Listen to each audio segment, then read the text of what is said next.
Class 10 सायन्सचा अभ्यास चालू आहे, पण सर्क्युलर मोशन आणि रोटेशनल मोशन याच्यामधला डिफरन्स जर येत नसेल तर सायन्स घेऊन फायदा नाही.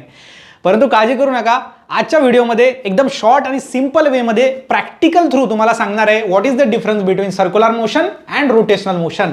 आता हा एक बॉल आहे, याला आपण दोरीने बांधलेला आहे. आता मी एक मुवमेंट करतो इथे, तुम्हाला काय करायचं या बॉलवरती फोकस करायचा आहे. ठीक आहे.